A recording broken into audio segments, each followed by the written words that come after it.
You know that I'm an only child? Yes. I know I've said it here once or twice, but some people still don't know.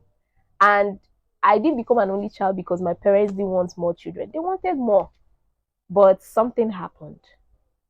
And I'm going to share my story with you guys today. When you go to check for your genotype, your blood group, please check for rhesus factor incompatibility. Check if you have rhesus factor or not. Because it's either you have it or you don't have it, and you're born with it. It's not a disease. It's just an extra thing that is attached to your blood. Now, where the problem usually lies is if you have rhesus factor, you are rhesus factor positive. If you don't have it, you are rhesus factor negative. Now, the wahala is in when a woman that is rhesus factor negative gets pregnant for a man who is rhesus factor positive. That means the woman is the person who doesn't have it. If you and your husband have it, there's no problem. If both of you don't have it, there's no problem. If you have it and your husband does not have it, there is no problem. But the problem is when you, the woman that will carry the pregnancy, doesn't have it.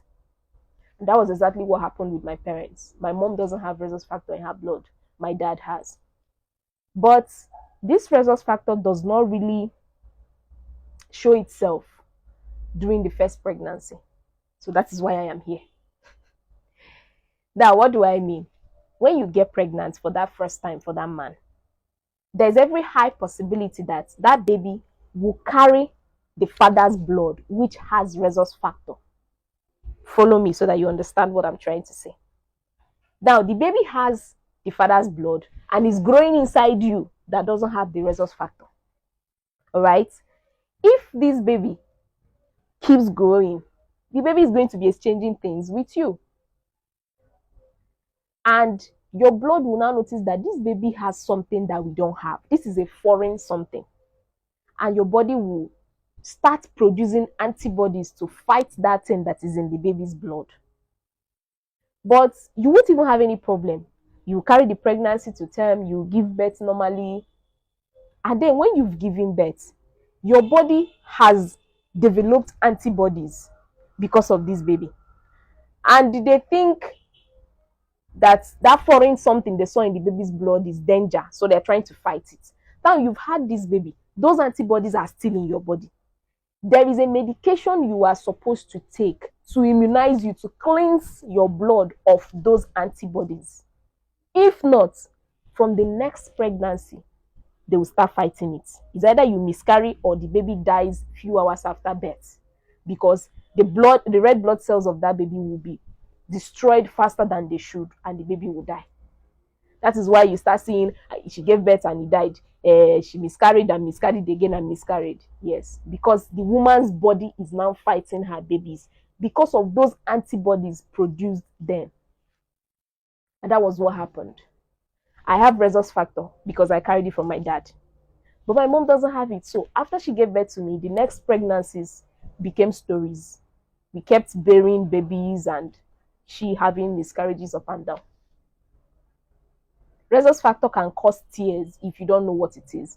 It's not an issue once you know about the medication. And because I don't prescribe things online, I'm not going to tell you the name of the medication. But when you go to the hospital, they will tell you what it is and you buy it. I think one is actually almost 50,000 naira now for one.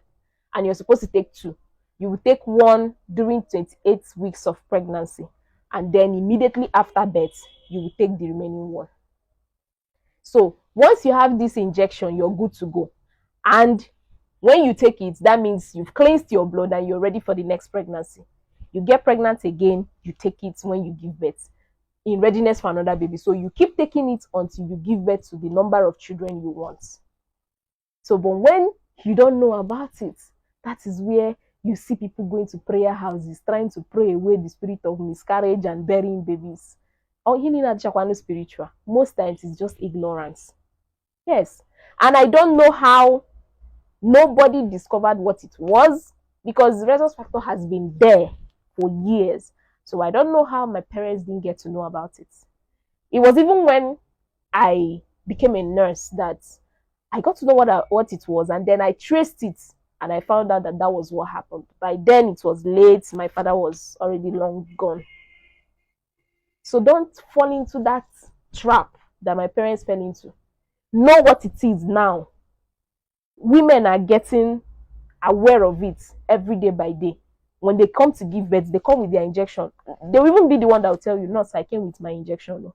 Once they give birth, you give it to them and you go home safe and sound. So resource factor is small, but it can cause a lot of havoc. So know what it is. It won't stop you from getting married to who you want to get married to. It's not like genotype that is an issue in getting married. No, it doesn't matter. If your husband have it and you don't have it, no problem. You can get married, but just keep your money handy to buy the injection. Once you get pregnant, go and buy it and keep. 28 weeks, you take the first dose. After birth, within 72 hours, you take the second dose. Chicken,